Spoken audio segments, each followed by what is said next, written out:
After the round of violence, Manipur is now seeing a lot of political turmoil. On the night of Saturday, Chief Minister N. Biren Singh knocked at the doors of Raj Bhavan after meeting his MLAs. Meetings continued on Sunday morning as well.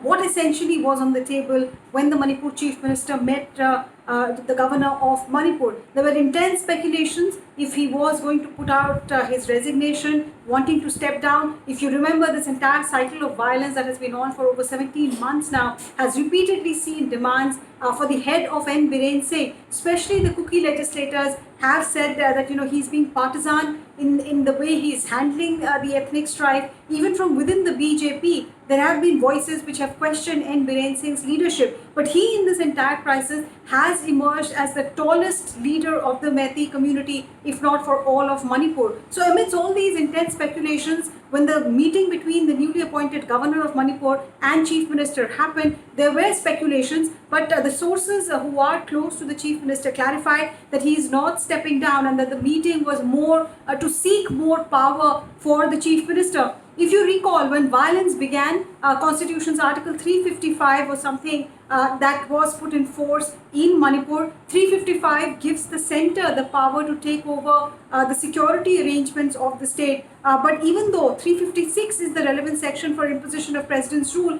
the central government had not gone that far, but at the same time intervened to take stock of the situation. So the DGP who was appointed for Manipur was sent by the centre, a Tripura cadre officer who was then with CRPF, was sent on inter-cadre transfer. He was transferred from Tripura to the Manipur cadre and given the DGP's position there. Advisor to Manipur Chief Minister, former DG of CRPF and NIA, Kuldeep Singh, he was also sent as emissary to advise the Chief Minister on issues of law and order. The Chief Secretary also was sent by the centre.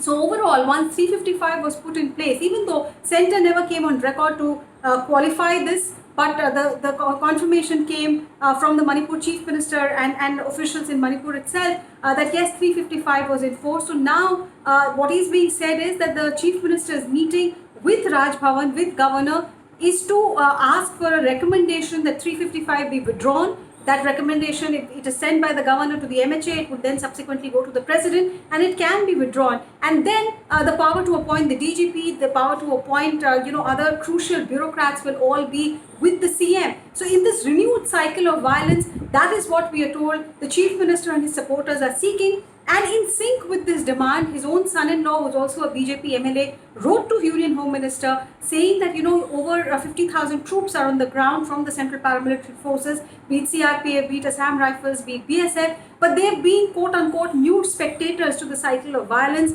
Not much has changed. So it looks like the presence of Central Forces is also not something that Biren Singh supporters are happy with, and they're asking for their withdrawal. On the Kuki side, however, there is intense lack of trust in the Manipur police. They're saying that these are mostly being dominated by Meitei population, and because the tension is between the Meiteis and the Kukis were happier with Assam Rifles as present. Assam Rifle in the Jammu and Kashmir election will be withdrawn further, something that the Kukis are not happy about. So overall, it is security along with political turmoil that is the focus. But if you speak to experts, if you hit the sounding board here in New Delhi, mood seems to be that ultimately it is negotiations, it's coming to the talking table that will resolve this matter. Everything else in terms of security will be a stopgap arrangement.